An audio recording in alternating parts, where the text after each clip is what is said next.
பசங்களுக்கு மட்டும் கிடையாது, பிள்ளைங்களுக்கு தான். ஏன்னா என் கூட சேர்ந்து ஒர்க் பண்ண பிள்ளைங்களும் இருக்காங்க, அங்கே இருக்கக்கூடிய பிள்ளைங்களும் இருக்காங்க. அதனால நீங்களுக்கும் ரொம்ப கேர்ஃபுல்லாக தான் இருக்கணும். பசங்களை வந்து மெயினாக வந்து அவங்க கிட்ட கொடுத்து மெயினான ரீசன் ஃப்ரெண்ட்ஸிங் தான். ஏன்னா என்னோட ஃப்ரெண்டுனால தான் நான் முக்கால் காலத்துக்குள்ள டெவலப் பண்ணேன். நான் வந்து 7 விதமான போதை பொருளை யூஸ் பண்ணியிருந்தேன். அந்த 7 விதமான போதை பொருளை கிட்டத்தட்ட ஒரு 5லேருந்து 6 வரைக்குமே என் ஃப்ரெண்ட்ஸுங்க சஜஷன் பண்ணலாம். மீதி 2 மட்டும்தான் நான் பார்த்து எனக்கு ஆசைப்பட்டேன்.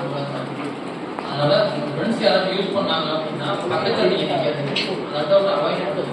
என் இருந்தீங்க அப்படின்னு என்ன பண்ணுவாங்கன்னா ஃபஸ்ட் நீங்கள் இதை வந்து பார்த்துக்கிட்டே இருப்பேன். நான் என்னோட இதே சொல்கிறேன். ஃபஸ்ட் நான் வந்து இந்த ஸ்மோக் பண்ணக்கூடிய காலம் ஸ்டார்டிங்கில் ஃபஸ்ட் நான் இந்த மாதிரி நான் பார்த்துக்கிட்டு இருக்கேன்.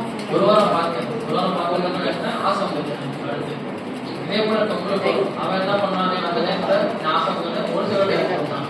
அடுத்து போக போக அவன் ஒன்று வாங்கினா எனக்கு ஒன்று வந்து கொடுத்தான். சரிங்களா? இப்படி கொண்டு வரான்னு பார்த்தேன். அதனால நீங்க வந்து கொஞ்சம் உங்க ஃப்ரெண்ட்ஸ்க்கு வந்து அவாய்ட் பண்ணுங்க. ஆல்ரெடி இதில் இருந்தீங்க அப்படின்னா பிரச்சனையே கிடையாது.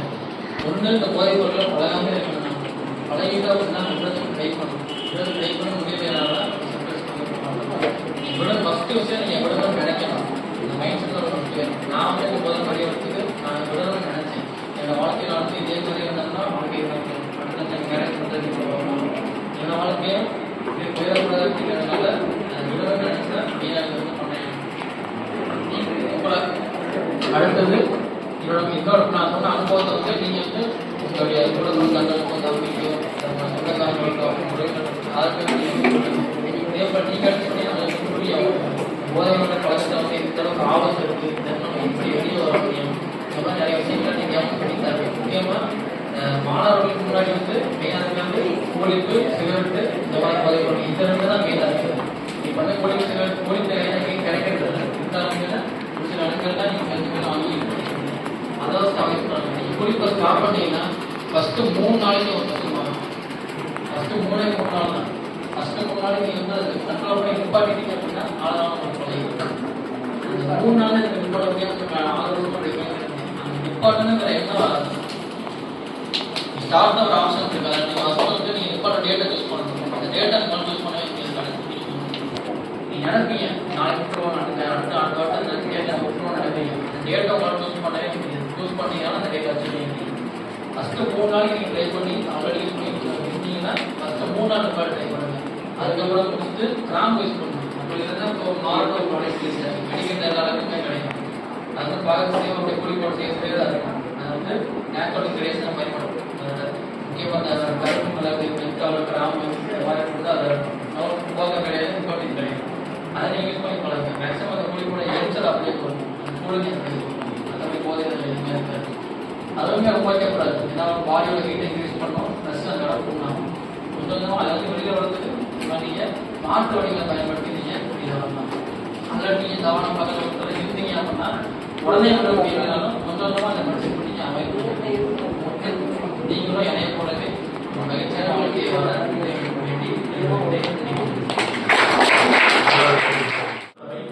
ஒரு பிரச்சனைக்கு சொல்லிடுவேன். முதல் தடவை உனக்கு பொருளையும் எனக்கு சொன்னாலே எனக்கு வேண்டாம். 2வது பாயிண்ட் யாராவது 2வது பாயிண்ட் சொல்றது பயன்படுத்தி அப்பப்போ எடுத்துருக்காங்க. எப்படி ஏதாவது எடுத்துருப்பாங்க, ஏதாவது எடுத்துக்கணும் ட்ரை பண்ணிருக்க வாய்ப்பு இருக்கு. அப்படிப்பட்ட விஷயம் நம்ம யாரும் சொல்ல வேண்டியதில்லை, நிறுத்த வேண்டும். நம்ம ஒரு தடவை 2 தடவை ட்ரை பண்ணியிருந்தாலே செய்யணும். அது ஆணோ பெண்ணோ நிறுத்திதான் ஆக வேண்டும். 2வது பாயிண்ட். 3வது என்ன செய்யலாம், ஜோயில் சொன்னாரு அப்படி நிறுத்த முடியாதவர்கள் அப்படி எவ்வளவு கொடுத்தாலும் கை நடுக்கமா இருக்குது, மனசு பதற்றமா இருக்கு. அப்படிப்பட்டவர்கள் என்ன செய்ய வேண்டும், சிகிச்சை நாட வேண்டும். பொழுது வீட்டில் இதெல்லாம் சில கஷ்டம் தான் செய்யலாம். எங்களை மாதிரி எங்க செய்யலாம். யாரையும் சொல்ல மாட்டோம், கான்பிடன்ஸா செய்வோம். ரகசியமா உங்களுக்கு உதவி செய்யும். யாரையும் சொல்ல மாட்டோம். எங்களுக்கு போதை நோயாளிப்பான் ஜோயலாமே தன்னுடைய கதையை சொல்றாரு. நாங்க ஏற்பட்ட ஜோயல் பையன் இருக்கான்னு சொல்ல மாட்டோம். புரியுதா? இப்ப அவராமே தன்னுடைய வாழ்க்கையை உங்களுக்கு பயன்படுத்த சொல்ல வர்றாரு. அதனால ரகசியமாக நாங்கள் செய்வோம், உங்களுக்கு உதவி செய்வோம். நீங்க போதை விடைகள் அப்போ முடியாதவர்கள் சிகிச்சை, அதாவது உதவி நாட வேண்டும். சிகிச்சை உடனே ஹாஸ்பிட்டல் படுத்துக்கணும், ட்ரிப்ஸ் போடணும் அப்படி கிடையாது. அதுக்கு கவுன்சிலிங், அது பொருத்தமான தேவையான அடுத்து முக்கியமான பாயிண்ட், போதைக்கு சிகிச்சை எடுத்தாலும் அதுக்கப்புறம் அந்த மூளையில செய்யாது. ஏன்னா மூளையில இருக்குது, அதுவே திரும்பவும் அவசியம் தோன்றுவாங்க. உணர்ச்சி மூளை, இமோஷனல் பிரெயின் அதே மாதிரி இருப்பான்னு தோணும். அப்படி வரும்போது தொடர் பராமரிப்பு. அதான் சொல்ல ஆல்கஹாலிக்ஸ் அனானிமஸ் மீட்டிங் அப்படின்னு மீட்டிங் எல்லாம் நம்ம ஊர்ல கூட நம்ம தொடங்கி இப்போ கொஞ்சம் செயல்படாமல் இருக்கு. நம்ம ஊர்ல காலப்பொழுது நிறைய ஊர்ல அந்த தொடர் மீட்டிங், அந்த மீட்டிங் போனால் அவங்க என்ன செய்யணும், மீட்டிங் பேச இப்படி என்ன செய்யணும். அப்போ போதைக்குள்ள போகல, போனவங்க நிறுத்துறாங்க, நிறுத்த முடியாம சிகிச்சை பண்றாங்க, சிகிச்சை பெற்றவங்க தொடர்ந்து பராமரிப்பு அடைகிறாங்க. அப்படி எல்லாம் இருக்கும்போது ஒரு போதையில்லா சமுதாயம் கண்டிப்பாக வளரும். அதுதான் ஜோயல் தன்னுடைய கதைகள். இப்படி ஒரு போதை இல்லாத, நுழையவே இல்லாத ஆடு, அதை நுழைஞ்சு நிறுத்துற ஆடு, அதை சிகிச்சை பெற்று நல்லா ஆடு, அவர்களும் என்ன செய்ய முடியும், அவர்கள் லட்சியத்தை உருவாக்கி என்ன செய்ய முடியும், உருவாக்க முடியும். இப்ப ஜோயல் எந்த லட்சியத்தை எடுத்தாலும் ஜோயல் முழுமையா அந்த போதையிலிருந்து வெளியே வந்ததுனால ஜோயலால் அந்த லட்சியத்தையும் லட்சியத்துக்கு ஏற்ற குறிக்கோளையும் அதற்கு ஏற்ற செயல்பாடையும் செய்ய முடியுமா முடியாதா? முடியுமா முடியாதா? முடியும். அது அவருடைய. ஆனா போதையில் இருந்தால் வேற மாதிரி செல்போனோ போதை கூலிப்போ கஞ்சாவோ இதனை மாட்டிக்கிட்டா எனவே போதையை தவிர்ப்போம், போதை ஊற்றுவியலை தவிர்ப்போம், அது மாதிரி போதை சார்ந்த அனைத்தையும் தவிர்ப்போம். உங்களுடைய வாழ்க்கை முக்கியமான காரணம். போதை இல்லாத வாழ்க்கை நினைச்சு ஏன்னா அவங்க நிச்சயம் எடுக்காதே நிச்சயம் கை கால் நடுங்கும். அதே போல மனசுல பதட்டம். போதை நோயுடைய முக்கியமான தன்மை என்னன்னா, போதைக்கு ஆனவர்கள் அந்த போதை எடுக்காமல் இருந்தால் மூளை தான் செய்யறது. மூளை என்ன செய்யும், மூளை ஒரு பகுதி என்ன செய்யும், அவர்களுக்கு மூளை ரெண்டு பகுதி, முன் மூளை பகுத்தறி மூளை, சிந்திக்கக்கூடிய மூளை. இன்னொன்று நமக்கு மிருகத்திலே தான் நம்ம எவல்யூஷன் வந்திருக்கோம் பரிணாம வளர்ச்சியில. அந்த மிருகத்தினோட மூளை சிறுமுனை பாதை, அது இமோஷனல் பிரெயின். இதுக்கு பேர் ரேஷனல் பிரெயின், அது இமோஷனல் பிரெயின். அந்த உணர்ச்சி மூளை, எமோஷனல் உணர்ச்சி மூளை, அது துன்பம். அதுக்கு கிடைக்காத விஷயம் கைகால் நடுக்கத்தை உருவாக்கும், பிறகு மனசுல பதட்டத்தை உருவாக்கும். அப்போ கண்டிப்பா அதனாலதான் பாருங்க நிறைய போதை நோய்கள் சத்தியம் போடுவோம். உங்க வீட்டுல பாத்தீங்கன்னா, உங்க வீட்டுல அப்பா கண்டிப்பா இருப்பேன். எங்க வீட்டுல நான் பாத்தீங்க அப்பா, எங்க அப்பா சத்தியம் போடுவாரு. என்னோட சத்தியம் போடுவாரு, பாதை குடிக்க மாட்டேன். ஆனா டைம் வந்து உங்களுக்கு கை கால் நடக்க உருவாக்கும், அதை தேர்த்து போட்டு மனசு இதை உருவாக்குவது என்னது, இந்த மூளை. அதெல்லாம் இந்த வகுப்புல இந்த இடத்துல பார்த்து தெளிவாச்சு. தெளிவாகி பார்க்கிறார், ஓஹோ அதுக்குள்ள கூடிய முறையான சிகிச்சை ஆசைப்படுறத எடுத்து தெளிவாக தெளிவாகி இப்போ தெளிவாக. இப்போ ஜோயல், இப்போ எவ்வளவு நாளா நீங்க எந்த போதை பொருள் இருக்காம இருக்கு ஜோயல் இருக்கிறப்ப, இப்போ எப்படி போதையற்ற வாழ்க்கை வாழ்ந்துருக்கிறீங்க, என்னென்ன செய்யறீங்க, அந்த அப்புறம் 3 நாட்கள் ரெண்டு முடிச்சு இவங்க எதை சொல்றது. இப்போ அந்த சிகிச்சைக்கு பிறகு எவ்வளவு நாள் நல்லா இருப்பீங்க, நல்லா இருக்கிற என்ன செய்வீங்க. நாம ட்ரீட்மெண்ட் முடிச்சதுக்கு அப்புறம் நான் வந்து ஆல்ரெடி சொல்லியிருந்தேன், எங்கள் வீட்டில் வந்து யாருமே என்ன பேச மாட்டாங்க. ஆனால் இங்கே வந்து 21 நாள் முடிஞ்சதுக்கு அப்புறமே அடுத்து 10 நாள் எக்ஸ்ட்ரா, அது வரைக்கும் எனக்கு யாரும் பேசுறது. ஆனால் இப்போ அம்மா அப்பா கொஞ்சமாக வந்து பேச ஆரம்பிச்சாங்க. இங்கே வந்து கப்பத்தான் எனக்கு பேச ஆரம்பிச்சாங்க. பேச ஆரம்பிச்சு இப்போ வந்து வெளியில் உடம்பு சரியில்லை கேட்க மாட்டேன்னு சொல்லியிருந்தேன். இப்போ டெய்லியுமே கால் பண்ணுவாங்க. அம்மா நான் கால் பண்ணி டெய்லியுமே கால் பண்ணி என்ன பண்ணுறேன், உடம்பு நல்லா இருக்கா அப்படின்னு. எனக்கு உடம்பு சரியில்லைன்னா கூட நீங்கள் நான் மூணு சொல்லிட்டேன்னா அப்போ காலையில் நிற்கிறது சாரே கேட்பாரு, நீங்கள் அவங்க அப்பா எப்படி கேட்கணும் அப்படின்னு அவங்களுக்கு தூரம் அப்படின்னு. உடம்பு சரியில்லை எங்கள் அப்பா. இப்போ நான் வந்து அப்பா வந்து போதையை பயன்படுத்துகிற காலகட்டத்தில் எங்கள் அப்பாவுக்கு என்ன இருந்திருக்கும், பையன் நான் பார்த்துக்கலாம். இப்போ நான் அவர் பிடிச்ச மாதிரி இருக்கிறதுனால அவர் வந்து பக்கத்தையாக வந்து என்ன பார்த்துட்டு இருக்காரு. ரெண்டாவது விஷயம் வந்து இந்த கழுத்தில் இருக்கிற அவர் வந்து பார்த்துருக்கீங்க. இது எனக்கு எதனால் வந்து பார்த்தீங்கன்னா குளிப்போட இந்த குளிப்பு அளவு அதிகம் வைக்க என்னன்னா, என்னோட கொஞ்சமாக அந்த உண்மையில் கொஞ்சம் உள்ள போய் செரிமான பயிருக்கு ஒரு லேயரே எனக்கு இல்லை உள்ள கால்சியம். இப்போ வந்து இதுக்கான டேப்லெட் எடுத்து கொஞ்சமாக நான் வந்து டைப் பண்ணிட்டேன். முக்கால்வாசி இது கம்மியாகிடுச்சு எனக்கு. இப்போ டாக்டர் சொன்ன ஒரே விஷயம், நீ குழி கொஞ்சம் பண்ணேன்னா வைக்கிறது கொஞ்சம் சரியான வயதில் கொஞ்சம் சரியான குழிவு ஸ்டாப் பண்ணிட்டேன். அந்த 10 மாதத்துக்கு வந்து நான் சென்ட்ரலாக இப்போ முடிச்சுட்டு எல்லாம் பண்ணி 10வது மாதம் பார்த்தேன். 10ஆம் மாதம் 10 மாதம் எந்த ஒரு பகுதி வருமே நான்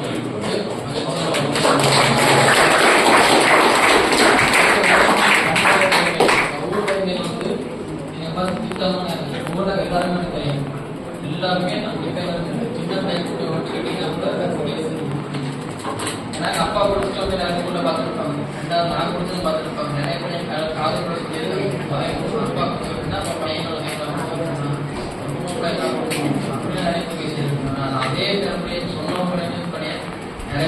பாராட்டி பேசிக்கிறாங்க. பரவாயில்ல உங்க பையன் நல்ல பேசுறாருன்னா எங்கள் பையன் ஏன்னா அவங்களோட பையன்லாம் கொடுத்துட்டு இருக்காங்க.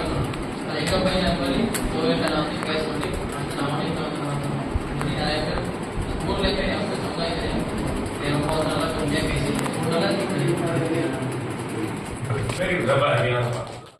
இதை யூஸ் பண்றவங்களும் இது தவிர்ப்பாங்கன்னு நம்புறேன்.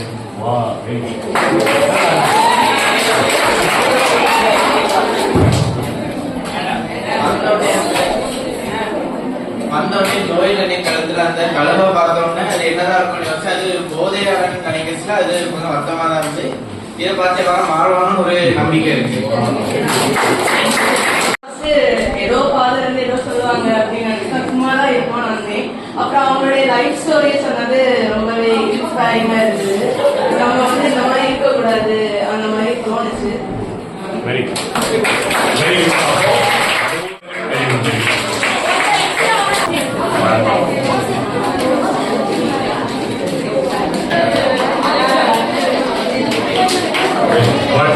போதைப் பொருளை பயன்படுத்துவதில்லை என்ற உறுதிமொழி. நாம் வாழும் இந்திய சமுதாய சூழலில் விதவிதமான மதுபானங்கள், வகை வகையான புகையிலை ரகங்கள், தினசான பாக்கு வகைகள், புதுசான மாத்திரைகள் என்று போதைப் பொருட்கள் தாராளமாய் புழங்குவதையும் எங்களில் ஏராளமானவர்கள் பயன்படுத்துவதையும் காண்கின்றேன். மதுவும் போதைப் பொருட்களும் மனிதனின் உடலுக்கும் உள்ளத்திற்கும் குடும்பத்திற்கும் சமுதாயத்திற்கும் ஆன்மாவிற்கும் பெரும் பாதிப்பை உருவாக்குவதால் இவை எமக்கு எல்லா விதத்திலும் தீங்கு விளைவிப்பதாக அறிந்து கொண்டுள்ளேன். ஆகவே என்னையும் பிறரையும் அழிக்கும் சமூகத்தையும் சிதைக்கும் இப்போதைப் பொருட்கள் எனக்கு ஒருபோதும் தேவையில்லை என்பதை நான் மனதார புரிந்து கொள்கின்றேன். எந்த போதை என் வாழ்நாள் முழுவதும் பயன்படுத்த மாட்டேன் என்றும் பிறர் பயன்படுத்த காரணமாக இருக்க மாட்டேன் என்றும் போதையிலிருந்து சமுதாயம் விடுபட ஆர்வத்துடன் பாடுபடுவேன் என்றும் என் முழு விருப்பத்துடன் உளமாற உறுதியேன்.